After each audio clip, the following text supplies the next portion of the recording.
All right, so it's shortly after 2 o'clock on Monday, March 8th, 2021, and I'll call the meeting to order. And this is a special council meeting to discuss the Kerwood Park renovations and upgrades that we're planning on doing this coming year and in the future. So I'll ask if there's any declaration of pecuniary interest or general nature thereof from members of council. Okay, seeing none. Before I begin, I just want to just say, happy International Women's Day to everyone on the screen here and everyone watching and around the world.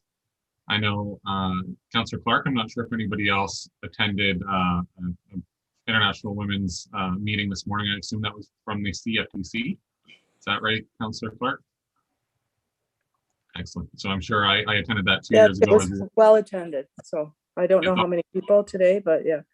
Kathy Burkhart Jepson was on it, and Kelly Elliott, Joanne Vanderhayden. There was a few. Krista Cow, a bunch. Yeah. Excellent.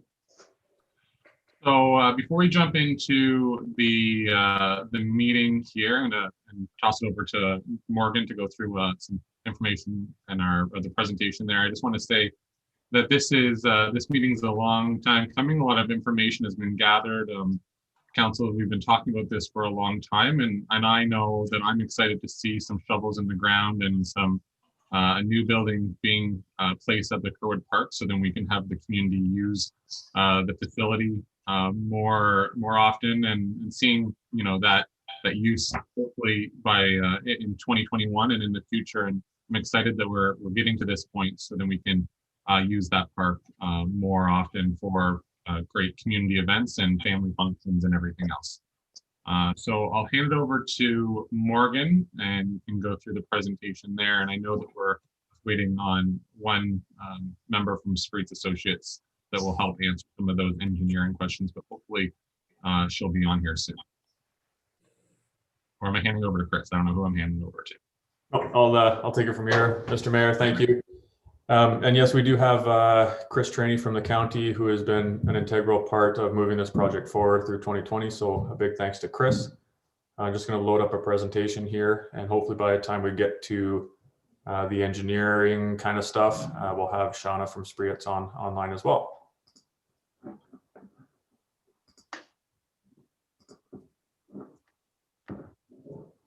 Okay, can everybody see that? Yes. Okay. So again, thanks everybody. We're going to use this special meeting to consider the Kerwood Park Improvement Project. Like council, we are certainly looking forward to getting some shovels in the ground. I just saw Shauna from Spreet's jump on. Hi, Shauna. Thanks for joining us. Hello, I got Kevin here with me too. Hi, Kevin. Thanks for Hi, how joining. you doing? We just started the presentation, so we'll go through it. We're basically going to go through the presentation and then provide council some opportunity for questions and discussion, and then we'll just answer and move forward.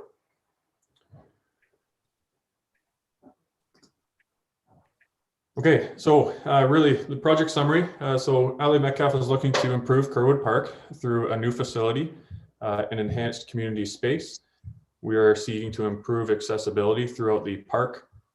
We are looking to construct accessible washrooms. We wish to refresh existing amenities within the park itself, and all of this to encourage new park activities and to improve existing. The project approach, as discussed with council and staff, we're really looking to phase the project over 2 years. And this is really just to ensure that the park is still usable for outdoor activities during the initial phase of the construction. And this phased approach also allows us to seek and leverage additional funding opportunities to minimize the project cost on the township as a whole. Within phase one, we're really looking to focus in on the facility this year, including any work related to the pavilions. So really phase one is the scope of today's meeting. Phase two, we'll be looking at things like ball diamonds, dugouts, lighting, bleachers, the parking lot, aesthetics and landscaping, and that will come at a future meeting. The proposed project budget for both phases of the Kerwood Park improvement is about $737,000. Phase one looks like about $415,000, with phase 2 being $322,000.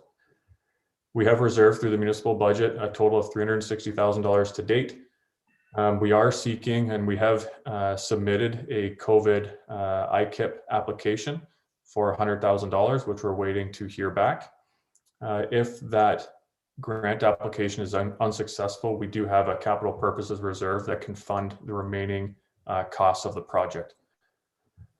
Of course, we're going to be seeking other revenue streams for this project. We're going to be looking at other grants that might be available to us. As I mentioned, we've applied to the COVID IKIP application for $100,000, and this is to be used for phase 1 facility work.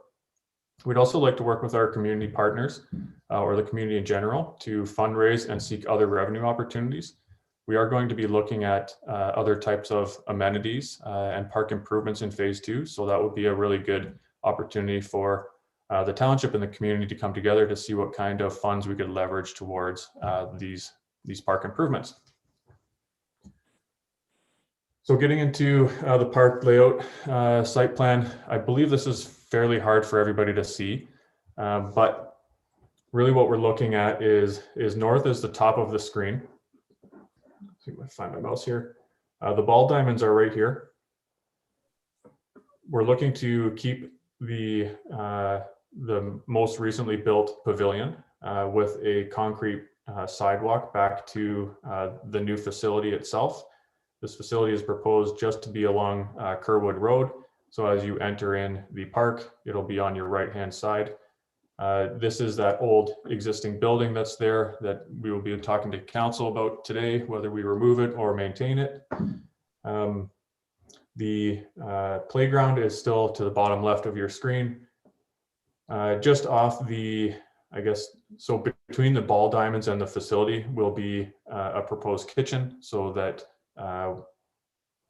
folks can serve food or enjoy the benefit of beverages. We'll get into the facility floor plan itself shortly.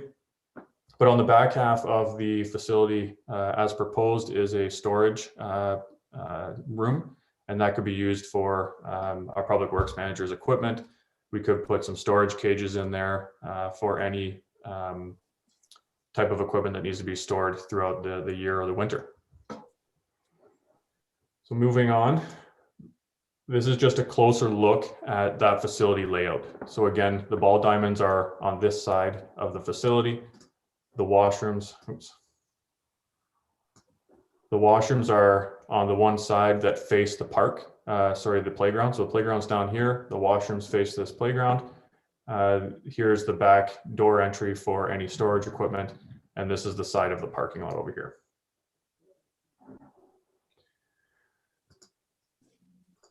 So this is the original floor plan of the facility as initially proposed. Through feedback from council, the community, the Optimist Club, we found that this initial set of drawings just had far too many bathrooms for what we were proposing to use a facility for. It did have good storage space, the mechanical room was appropriate, but through that, that feedback and consultation, we ended up coming to a second version. So as I said, we revised the initial drawing to include a little kitchenette. Within this little kitchenette, you get a convenience window. There's a sink, space for a fridge, and counter space and cabinetry. Of course, we've maintained accessible washrooms, but we've consolidated down to 2 washrooms rather than 3 larger washrooms. And then we still have the park equipment and storage space in the back. And the result is this new floor plan. So again, over here, this side is facing the ball diamonds. This side is facing the playground itself. And you have your access to your 2 accessible washrooms. And then you have your access to the kitchen. And in here, as proposed, is the cabinetry, the fridge space, and the sink. We'll still have our mechanical room and of course, plenty of space for Coulter's equipment or any other equipment that we need to store, potentially in cages or otherwise. So in saying that, I guess I just lobbed this one up for council discussion. Does this floor plan look good? Is there any adjustments, anything that we've missed? Any other areas of improvement that we'd like to consider? So Morgan, you're looking just for discussion on the floor plan of the building right now? Yep, floor plan or site plan. We have both Chris Trainey, county engineer, and Shauna from Spreet here to answer any questions. Okay, excellent. I saw Deputy Mayor Hendrick's hand up, and then I'll move on to everybody else's hands that went up. Yep. Okay, just a point. I think True North on this side of the township is closer to Project North, but that's a mini detail. Just wondering, is 2 washrooms enough for, say, 150 people that we would get at a fish fry, or even more at the ball tournament?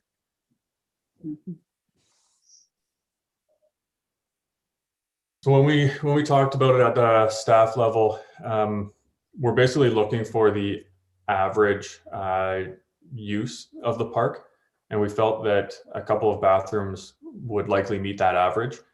If we were looking at a baseball tournament or a large tournament of some sort, we would still have to bring in some portable washrooms, but at least they won't have to be accessible portable washrooms. They could also just be portable washrooms.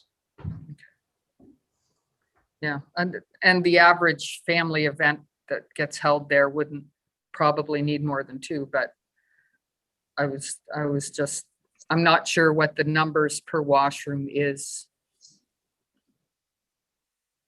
Other than that, I like the design. I'm not sure, I can't see if this urinal is actually open to the accessible washroom or not. I think that might need some kind of adjustment, but other than that, it looks fine. The other comment I have is that in the old barn right now, there are 2 deep freezers that are, I don't know, 22, 24 cubic feet size that get used as storage. If they have to go, then we have to have some discussions about that. Okay, and Marianne, what is used for storage in those then? Like what is stored in those freezers? Ball bags, soccer nets. Oh, in the freezers is like the fries and the hamburgers and the breakfast foods. It's kind of usually only one has carryover stuff for the next year or to get used in between, but they've lost stuff too because the power's been turned off to that barn. But I think just some communication back and forth, we can probably solve that problem fairly easily. Yeah, I agree. Councillor Clark, your hand just went up. Is that about? Yeah, I have a question for Marianne. So just so I understand what you're saying, the little shed that there it is now, that has freezers in it that actually has food in it? I'm not sure if it has food in it right now, but it has had food in it at some time. And it does over the summer, it does between events. Okay, so does the Optimist not have freezers in the Kerwood Hall? Not at this point. There isn't room for those 2 freezers, but they could probably do something about that. And the other thing I wondered is if we have had any input. I know the fire department only uses it probably once a year for the fish fry, but if Aaron could speak to if there's been any input from the guys, if they're noticing anything that's missing or that they would like to have there. Chief Mordoff? Yeah, I can speak to that. So currently what we do is all the cooking is being done in the old building there. We call it the barn.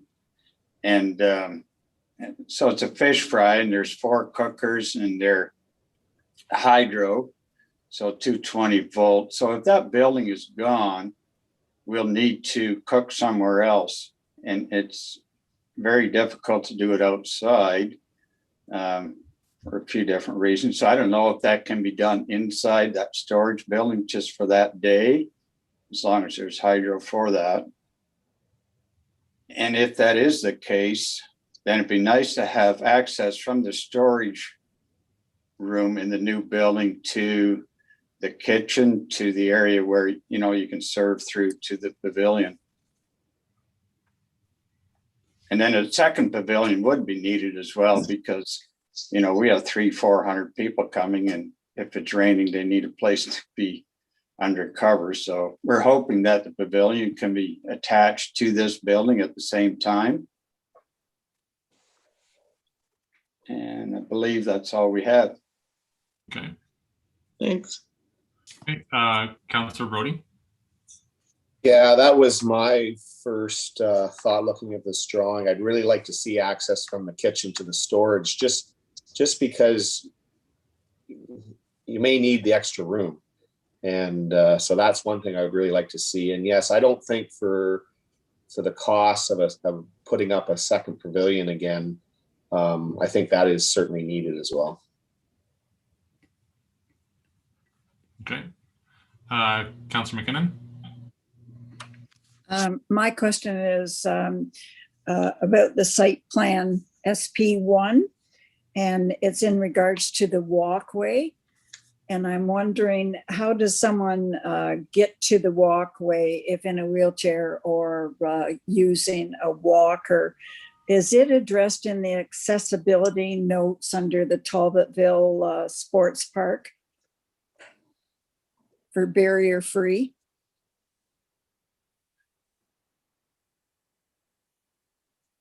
Well, Shauna, maybe I can get you to answer that question.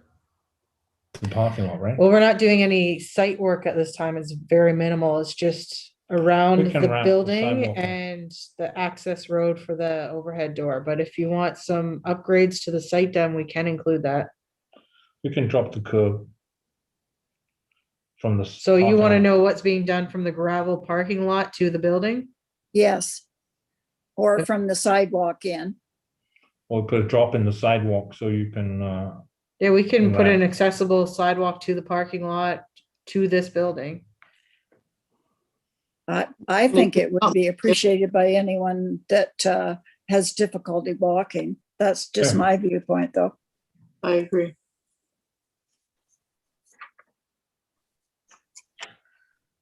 So to that point, so really what we're looking at this year is really just the building of the washroom building and storage area, and then the access way to that building, and then just the concrete around the building, and then also this pathway to the existing pavilion. Yep. And then we would be removing, like, I just can't figure out, so we have the existing like the original pavilion, so that would be removed, and then all of that concrete pad as well, or where, like, what is left on that existing concrete pad?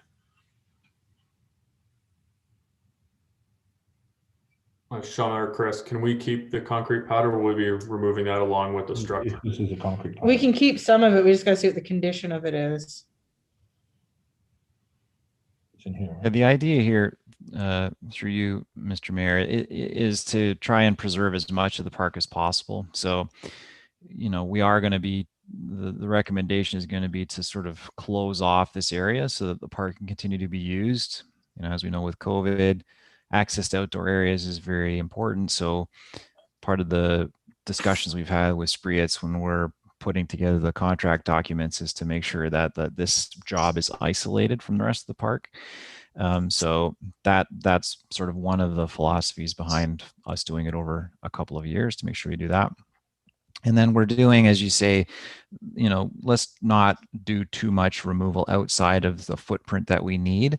Of course, we will assess, we're still doing assessment of existing infrastructure in the park just to further give us the information we need to proceed with the next phase, some of the detailed design of the next phase.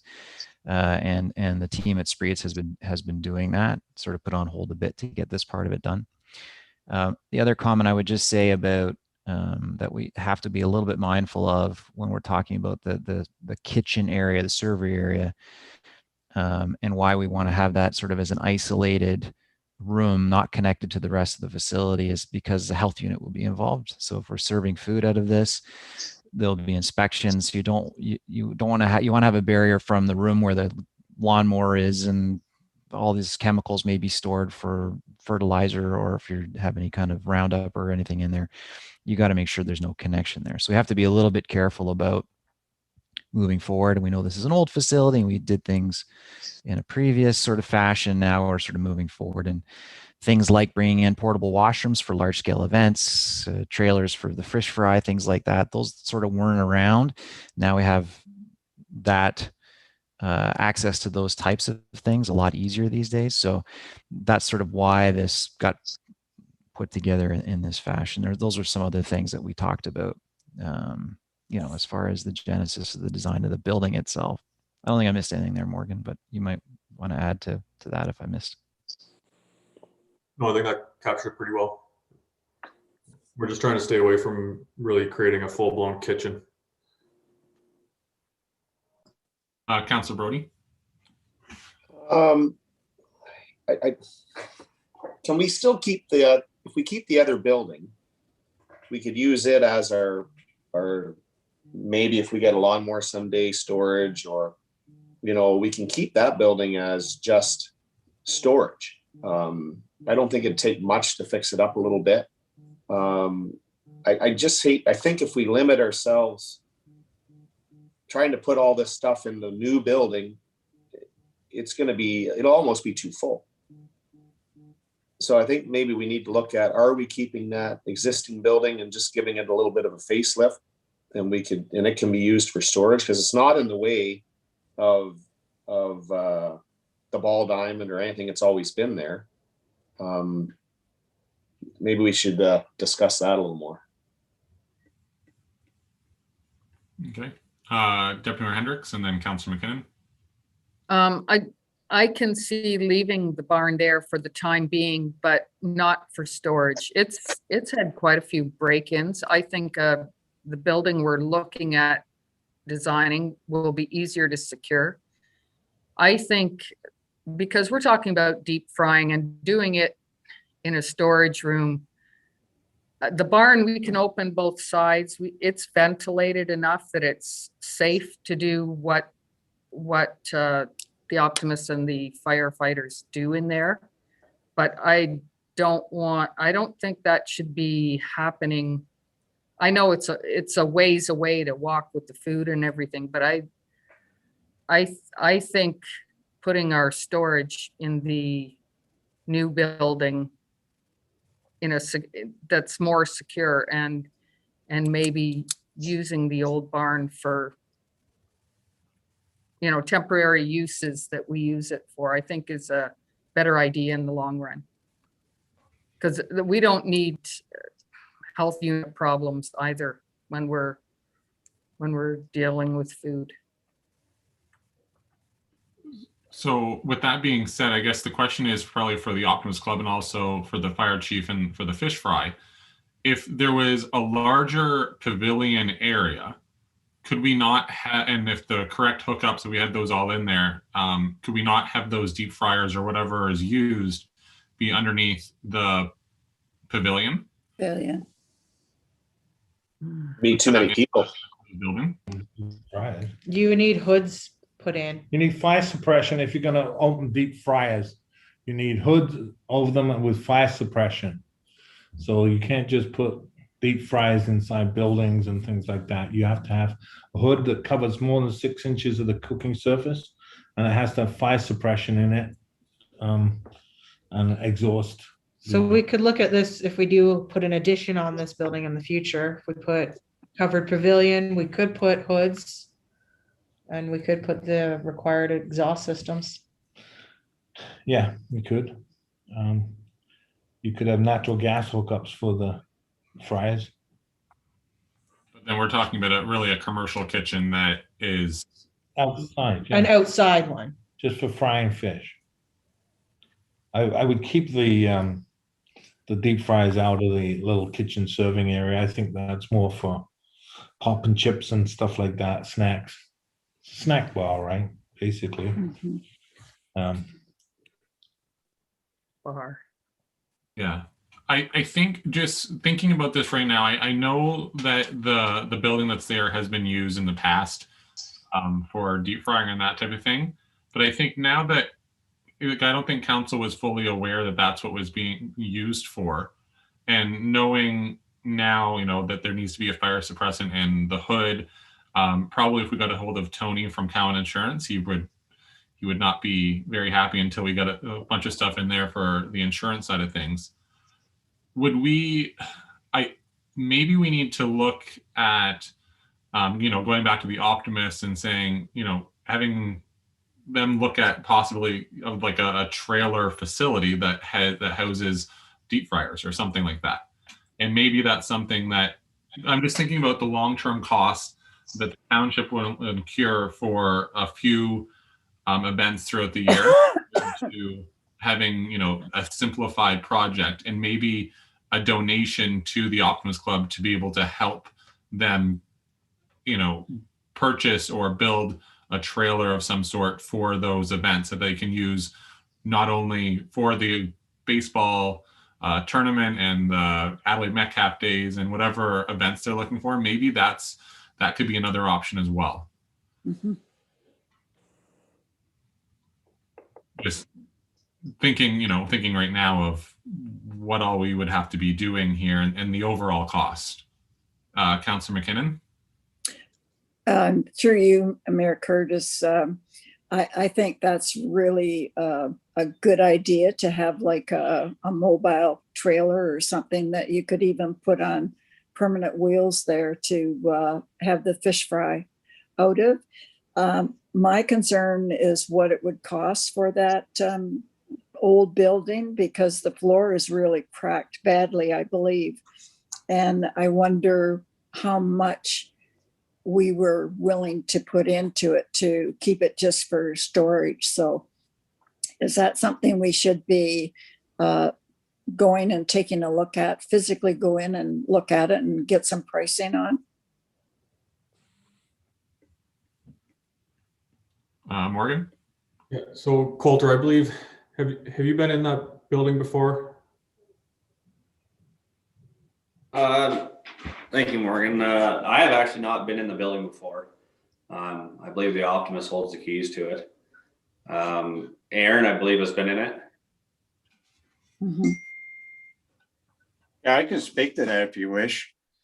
So the floor is actually in good shape, but the soffits and fascia, eave troughs, it's a block wall all the way up to the eaves, and there's lots of cracks in it. And this is just my opinion. I think it's going to cost a lot of money to bring it up to where it should be. So eventually it could be down. And then for the fish fries, it's only one event a year. And this is just my opinion too. I'd hesitate to spend a lot of money just for that. We may have to come up with some other alternative methods to do that. I'll leave it at that. Yeah. Okay. Deputy Mayor Hendricks? Yeah, my husband belongs to a group and they built a cooking trailer for stuff like that. And it's pretty cost prohibitive to do it for one event a year, but I'm sure they'd rent it out. Okay. Councillor Clark, did you have your hand up? I didn't, but I think we're sounds like most of us are on the same page that it's for one event, it's a huge outlay. So maybe put it back on the Optimist I like the idea of the trailer approach, because, if they want to do fundraisers and do birthday parties at people's farms or do whatever for extra money, there's opportunity there for that to recover costs. I do have a question though. So when we were talking about the cement pad earlier, I can't visualize it, but the pavilion that's there now, is half of the cement new and half old, or is it all new cement? The new pavilion has new concrete, and then I believe there's that section between the old pavilion and the new one that is new, And then the original pavilion is all the older concrete. And I think it's there's a couple spots that are heaved up, but I could be wrong on that one. Oh, sorry, where the old concrete is that where we're proposing the open air pavilion or whatever, like the walls on it, whatever you want to call that? Because I'm not understanding the drawing very well. I believe so. Maybe I'll throw it over to Morgan or Chris or Sean. I'm not sure. And then the washroom doors, they face, is there a walkway into the washroom? Is that what I'm seeing there? Right there, yeah. So those doors are, the Kerwood Road is out here to the left, right? Right there, okay. So any kid that would be going in that washroom, so then the pavilion would be, I'm just from safety of children, I'm just trying to see if they went in there, is it in someone's line of vision to be able to see them going in and out? Well, I guess there would be. So Morgan, why don't you go to the next page, or the 3 down, I guess. There we go. Councillor Clark, you make a good point about safety, and that's where we ended up aligning the bathroom doors with where the pavilion is and the playground down here, and then the main dugouts. So there's a lot of activity in and around this area, which is where the 2 bathroom doors are. Okay, so what is that circle there? What does that represent? Sorry. This thing? Yeah. I think that's a tree. Oh, okay. All right. I think. I didn't know if it was like a little wheelie thing that kids play on or something. I didn't know. Okay. That was taken out years ago. It's pretty big if it is. Yeah. Okay. Councillor Brody. Yeah, back to the pavilion thing, like every event that we have there, any big events, both pavilions are full. I really think we need either adjoining or close to adjoining the existing pavilion, all the way up to at least the edge of that building almost needs to be covered. Like Aaron said, every event, both pavilions underneath are full. So if you had a fish fry or a ball term or anything and there's a rain coming, I don't think we're going to get away with what we've done without having the pavilion that we're going to remove at least replaced with a new one. And either we have a lean off the new building and then put a pavilion touching the existing, or how we do it. But I think we have to have that much space underneath that pavilion. And then one other, you have to have a roof there for protection. Yes. There's, funky. Then the one other thing, if you could go back to the building drawing, is there serving windows facing towards the ball diamond there? How wide are those big enough, or do we need more serving windows than that? So I think that's 4 feet. I had the same question. I don't think that's wide enough. Well, Shauna, can we widen this window? Yeah, we can widen it. But you don't want it too wide. You want people to line up in an orderly fashion. This is a problem with serving counters. If you make them too wide, people line up right across the counter. This way, people line up in an orderly fashion and get served one at a time. That's why you make serving counters only 4 feet wide.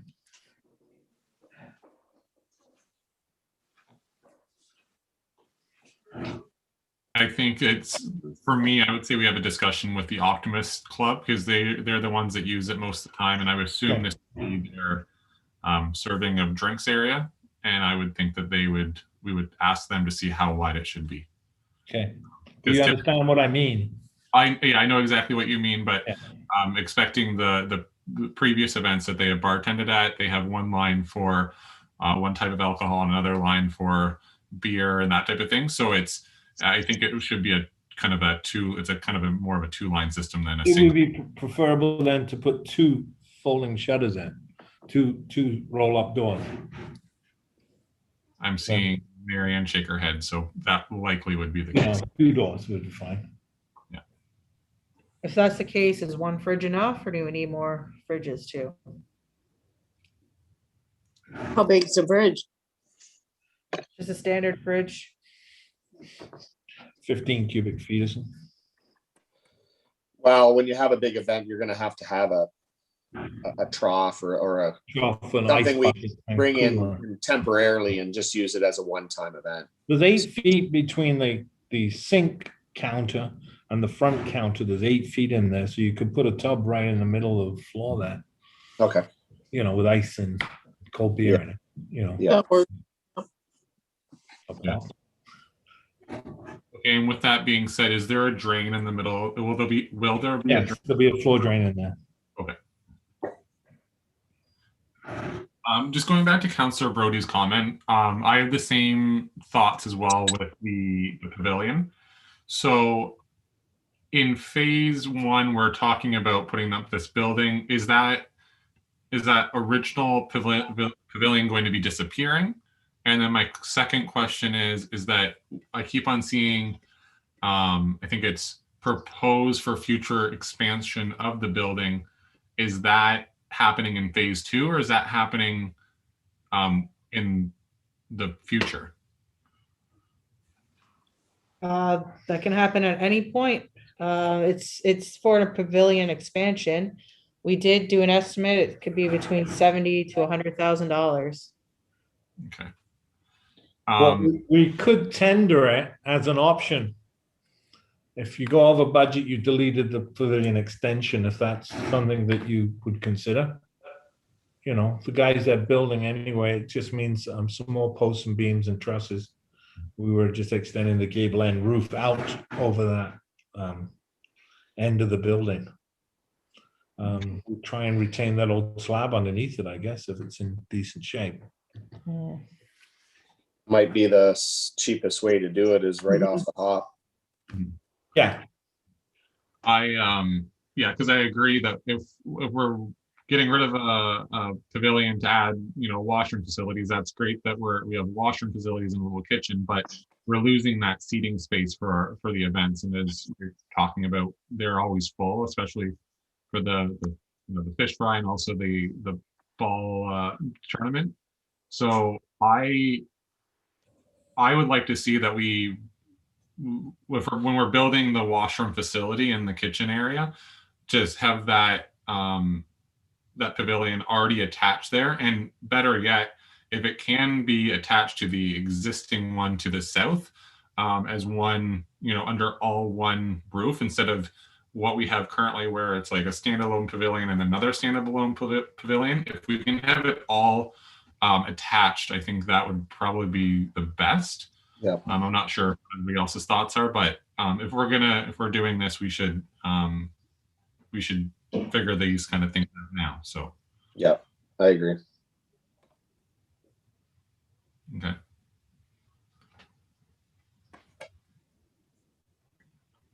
I'm just trying to bring up a map of the park as is here. Okay.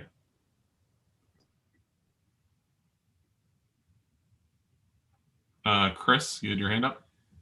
Yeah, thank you, Mr. Mayor. That's great. I told Morgan this would save us all a lot of trying to figure out what's what and where things are. It's a good actually Google overhead picture of what's going on here. And I just wanted to say just the design of the building and sort of the first phase sort of cutoff for the project was done so we could have a lot of flexibility, because Curtis, you just made a great point. Is it better just to have one large pavilion instead of two small ones? You know what I mean? Is it worthwhile getting into actually redoing the concrete pad at this point in time before we try and cobble a building over top of the old concrete pad and then come back after and try and do that concrete work after the fact? Do we want the tender to have all sorts of these optional provisional items that we have to cancel out because we don't have the budget for it or we didn't anticipate it in the budget?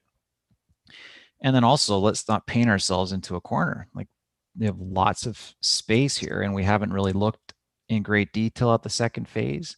Some of the things we need to do to improve the lighting and the dugouts and all these other things we've talked about, we haven't finalized yet. So a lot of the sort of the engineering decisions that the team at Spreetz has put into this, like the ability to build that pavilion onto the end of this building or make the building bigger or whatever else we want to do. Those are there for us to talk about in a second phase if we choose to go that way. You can certainly do it now. It's certainly not a challenge to do it now, but the intent was to provide Ali Metcalf and your community partners some flexibility with what to do with the rest of the site. I know we're talking about the old barn. What do we do with that?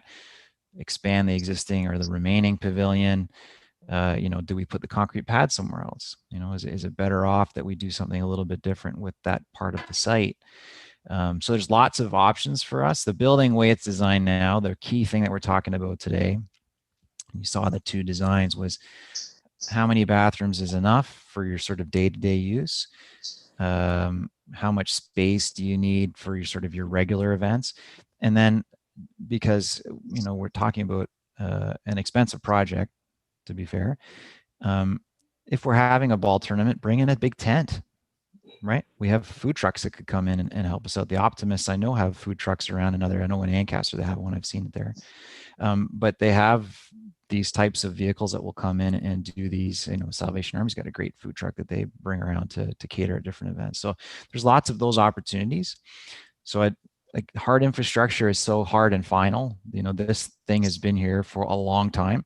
And I think to be wise about what's going forward here, and this plan, the way the building layout is, gives council that flexibility to decide in phase 2 or phase 3 or phase 4 or whatever you want to do in the future. You can do that with this type of structure. And there's careful things we're talking about today, which are great points. But again, we've kind of created this not only to fit into the window that's for the ICIP application that's currently available, keeping the park functional for this summer, and then making sure we're doing things correctly for phase 2 when that proceeds either later this year or into 2022. Okay, thank you, Chris. Deputy Mayor Hendricks. Yeah, I think it doesn't look like we're going to be able to have the ball tournament at least in the spring this year. So that's buying us a little time for the pavilion. Having said that, I know that I've booked this park for family reunions and the family wouldn't fit under that small pavilion. So at some point it'll have to be done. I'm not sure if we want one big one. I think then you run into higher costs for larger structures. It's different engineering standards if you get too much roof space. Joining cottage roofs together is never that great an idea. So I don't think we have to join them together as such. But yeah, at some point we have to have more space. But I agree with, we're lucky because of COVID that we're able to do a 2-year approach without inconveniencing a whole lot of people. Okay. Just another thought that I had. What would it be an option? I guess this is a question, I guess, for Spreetz and also for council to consider. Would it be an option to, the proposed building that we have is pretty much to the left of the older pavilion.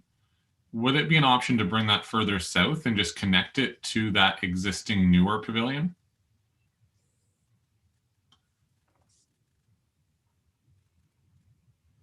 I just didn't know if that would be something. I know that's, further. There, I muted you. It'd be pretty difficult to tie the roof in. Like you got a cottage roof, you'd have to put a hip back and put another valley in, and it really. And we still have to take down your existing pavilion. It's been condemned. Yeah, it's in rough shape. The existing one, the wood is rotten. I'm sorry, when was it condemned? A year ago, we went and inspected it. Alex from our office looked at it, and it's in Oh, I tough didn't know. shape. No, I didn't know that either. It's rotten, the wood. Should be down now, probably. Okay. Councilor Brody? I think I'd like to see the pricing of the new building and a pavilion. We don't have to make it bigger than the one we're gonna tear down, because that is sufficient. Maybe we can even leave a gap where we don't have to join the one. I think in my mind, if we're doing phase one, we want all that part done. We want to decide what we want, where we want to be, and then phase two be, you know, your bleachers, your dugouts, your all the stuff for the diamond. I don't think we'd be smart if we didn't do this right the first time.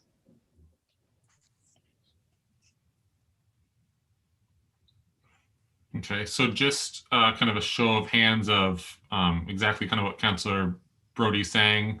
You know, build a new building with the attached pavilion on it. Ideally, the same size as the one that would be tearing down. If that's what everybody's kind of thinking right now. It looks like. Okay, I think we all agree. There's no that was my initial thought. If we're building a building and tearing something down, we're not gaining anything. We're actually losing more than anything. So I think we all agree that that's we all agree because we all just put our hands up. So okay. So is there anything specific about the building and that layout of the interior of it that we'd like to discuss some more? We talked about how we would like to see either 2 server windows or a larger one.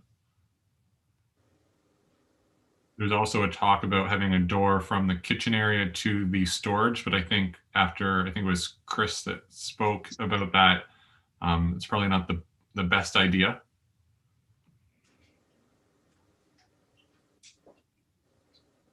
Councilor McKinnon? If we're reducing from 4 toilets in the 1 washroom to 2, would those 2 be wheelchair accessible? Yes, they both are. And Okay. the 1 washroom has got also an accessible urinal in it, but it's still a single-use washroom. Okay, thank you. Okay. Also, looking at the floor plan of the design of the building, we have a bottle filling station. What are we looking at? I don't know who will answer this question for for water and like a treatment system and all that kind of stuff. Where would that be housed, or are we better off to not have a bottle filling station, or is that mandated that must be there? Just because it's not lake water, it'd be from a well. You got to treat the water We anyway. gotta treat the water anyways for this building, so. Okay. Oh, We've got a well, we've got to put Sink. a system in for this well. Yeah, it would be in the mechanical room. We put a water treatment system in that mechanical room. so there's no water source to the park right now, is there? Of It's any a well. Yeah, well, There's a well, but would you be using the same well, or would you be putting a new one in? Same one. Okay. Is it a dug or a deep well? It's a deep one, isn't it? Someone said it was 4 gallons a minute. Yeah. That's Coulter got good. some. Yeah, that was me. Okay. It gets 4 gallons a minute. It's a deep well. And I think Yeah. it's a deep one that pumps down the well, isn't it? Okay, that'll work. Yep. Walter's shaking his head yes. So okay. So we'll put a water treatment system in the mechanical room, because we've got sinks and we've got lavs and basins and stuff. People could be drinking water out of taps, so that's why the filling station is an option. You don't have to have it. I mean, we just thought it would be convenient. Where is it on the map? So it's in that kind of sorry, there we go. Morgan's got it, or whoever's sharing the screen. Yeah. Okay. I've only ever seen it at the Tide Cats at the new stadium there, so they've got a couple and they're well used, but that's a different venue, obviously. We've done facilities for Southwold Township, 2 buildings, and we're on a 3rd now for baseball diamonds, and they all have water filling stations. It was requested, and it's a good idea. Mhm. I think they're a great idea. I just didn't know about the actual cost of the treatment facility, but obviously we already have to do I that. have to treat it anyway, yeah. Yeah. You look, Okay. Is there any? I didn't hear anything there. I don't know what was just No, said. There you go. water treatment systems around $2,500 Oh, okay. cost of them. So, I Okay. mean, the ones we put in. Excellent. Okay. Is there any other comments at all so far? Councilor Brody. Yeah, I like the idea of this layout now. Now that we've gone through it, we don't need as many bathrooms as we had before. Any big event, we'll have to bring porta johns in. That's pretty normal. At least we've got a facility here that's usable every day. That's not overkill for the size that we are. So I'm happy with just a few of our changes that we've made here today. Okay. And then with the building itself, Shauna or Morgan, when we go to tender, is that when we kind of get the look of the building? Obviously, we know what this floor plan is and the actual structure, but when will council decide, or how do we decide on what the actual exterior is going to look like? We have provided elevations. They're just not in this presentation. Not elevation. I'm meaning like is it a brick sided building? Does it have steel? Is it wood? It'd be steel roof, standing seam metal roof with concrete blocks, full face split concrete block with some colored block and accent bands in it. So the block walls are 8-inch block. They are the total wall. This building gets winterized. There's no need to have insulation in the building. So they're just 8-inch block walls.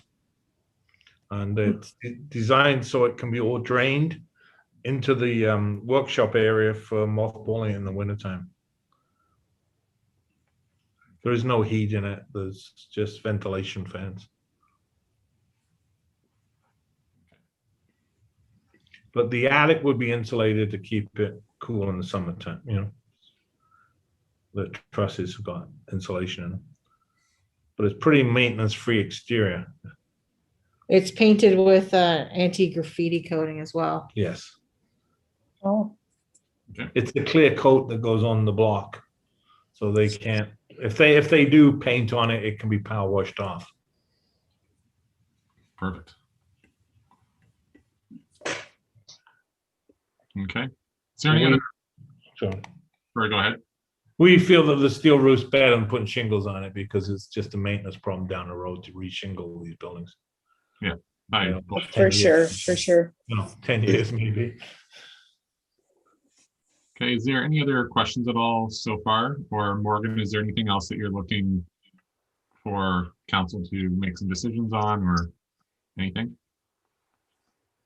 I have Councilor Brody with his hands up, and then I'll go to Morgan. So what's the timeline then? It's gonna ask him. So this is basically ready to put out there for a tender right away. So I guess that's what I want to hear from Morgan. It's kind of a timeline. Yeah, so Sean, I'll ask you to help me answer that question, but I believe we talked about a 2-week tender. It would take about 3 to 4 months to build. And when did you think we could get the tender out the door? Probably the 1st of April. Depends on the tender at the door. electrical mechanical consultant. We have to depend on him, so we've got to touch base with him.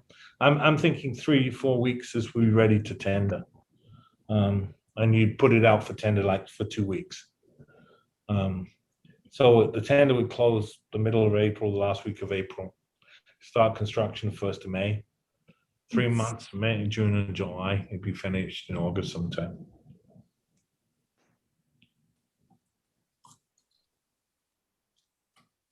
And then would we see all the things we discussed today? Would council see that again before it goes out to tender? See the completed drawings. When do you need to see those by? Like, when's your next meeting? Morgan or Jen, I'm not sure off the top of my head what the next meetings are. Well, we can hold another special meeting at any time. I think so we have one on Monday and then again. It'd be April, I think. So we just hold a special council meeting. So we're going to demolish the existing pavilion and put an addition on this, extend the roof out for a new pavilion, and that would be a separate price if we over budget. We could delete that, right? I suppose, yes. Okay.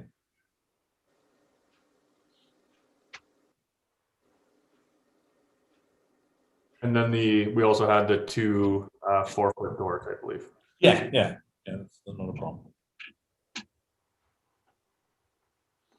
Okay, Councilor Brody. And just a comment after we get through this stuff, like when we know exactly how much this is gonna cost us, I'd like us to, not delay on getting phase 2 planned out, ready. Even if it is, in 2022, maybe it could be early. So then if the ball tournament's early, I just think as soon as we have our budget for phase 1 and that's all approved and we know where we stand, I'd love to see us have our plan for phase 2 ready a lot sooner than later. Yeah.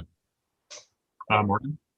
Yeah, just to Councilor Brody's point, we'll absolutely work in parallel because we want to see this project maintain its momentum and get completed. So absolutely. Okay, is there any other questions at all? Okay, I'm not seeing any, and Jen sent me 2 motions for council to consider for passing. I'm assuming that's probably the right time to do that. So what we have written out so far is resolve that council approve the amended Kerwood Park facilities engineer design as presented by the CAO and that staff be directed to proceed with tendering the project as a phase and approach as approved by council at the December 21st, 2020 council meeting. You probably need to revise that just a little bit based off of our discussion. Is that correct, Jen? Or what would you like to see as presented and amended by the CAO? Yep.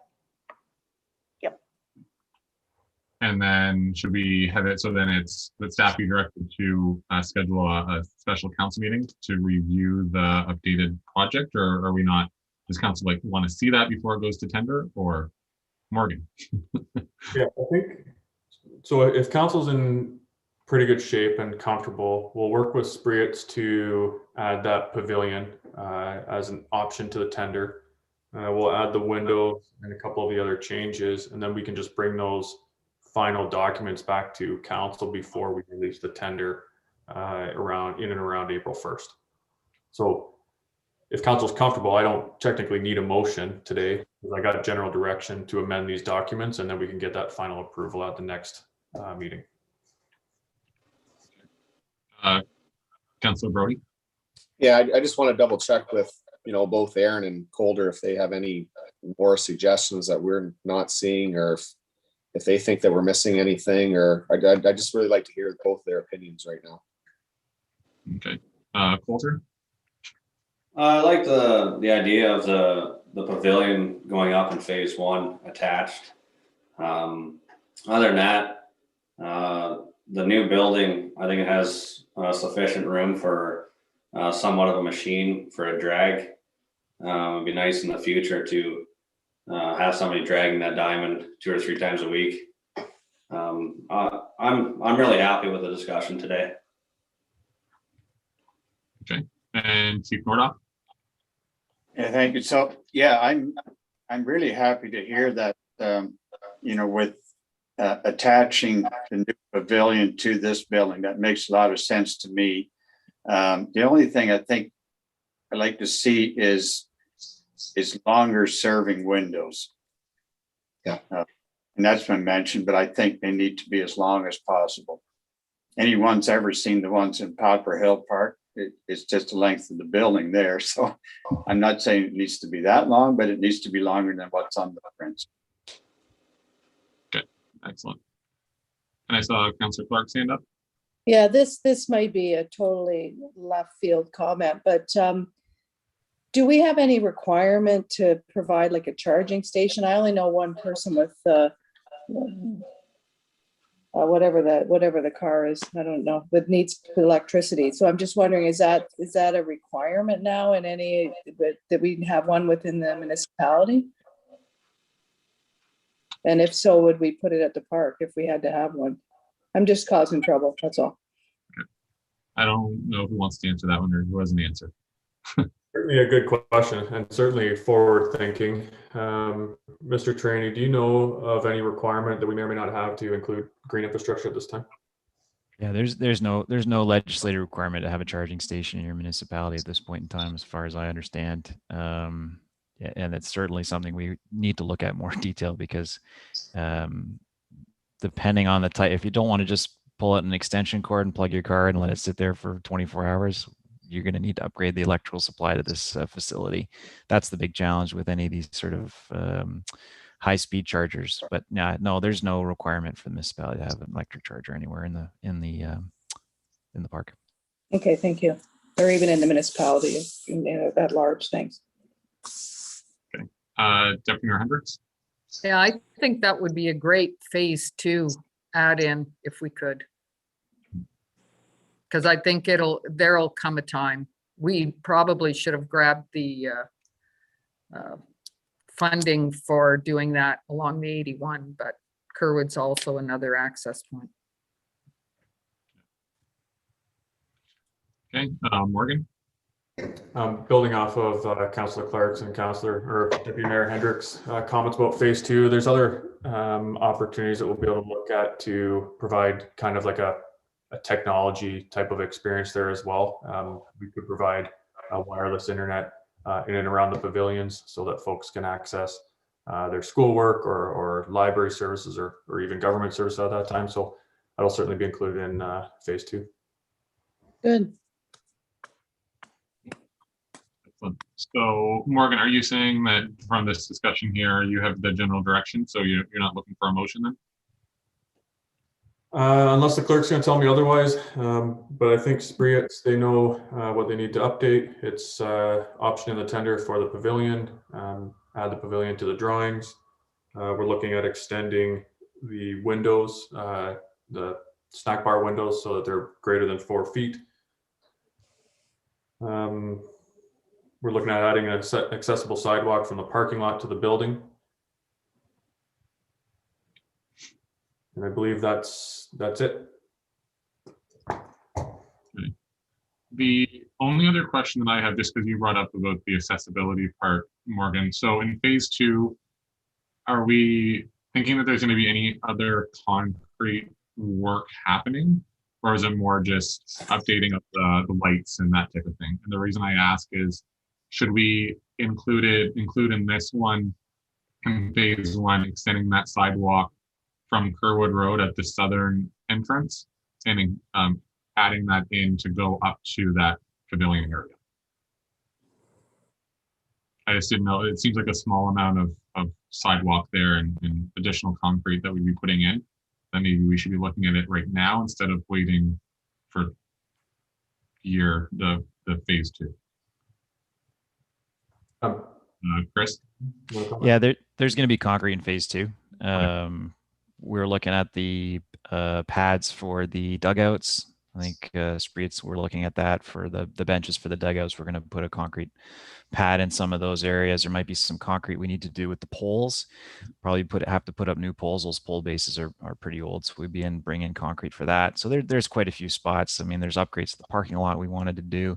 There's a whole bunch of things in phase 2. So I wouldn't think that there would be an advantage now versus later per se, because there'll be lots of site work that needs to get done as part of that, and then that would disrupt the use of that playground area, right? So yeah, I figured I'd ask right now instead of waiting. Councillor Clark? Yeah, just causing trouble again. So phase 2, was there any discussion of a walking track around the perimeter at any point in time? Or is that something that we wouldn't really use? I don't know if you'd have enough room. Yeah, I don't think you would across the front, would you?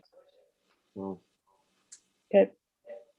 It's something we've heard of before, and to Chris's point, we haven't fully dug into phase 2 and what it looks like yet, but it's something that we could put on the list of considerations to see if we can fit it into the site plan. I know the library is also looking at a potential story walk project, and that could tie into phase 2 opportunity as well.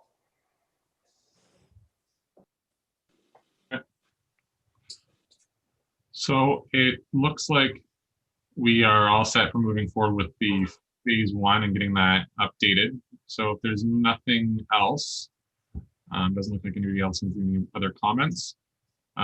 We'd probably be looking for a motion to adjourn then. So with that, before we do that motion, I just want to thank everybody on the screen for jumping on a Monday afternoon. It's not a typical time for our council meetings, but it seemed to be the time and date that worked best for everybody. So thank you so much, and thank you to the team over at Spreetset for joining us and getting those drawings to us. Thank you so much, and looking forward to seeing everything come together and getting those tenders out the door. As you heard, council, we've been working at this project for a while, and I think we're all going to be very excited to see this movement happening. So thank you for that. So with that, we need a motion to resolve that the special council meeting to discuss the Kerwood Park facility renovation be adjourned at 3:11. Council McKinnon, and seconded by Council Brody. All those in favor? And that's carried. Okay, thank you.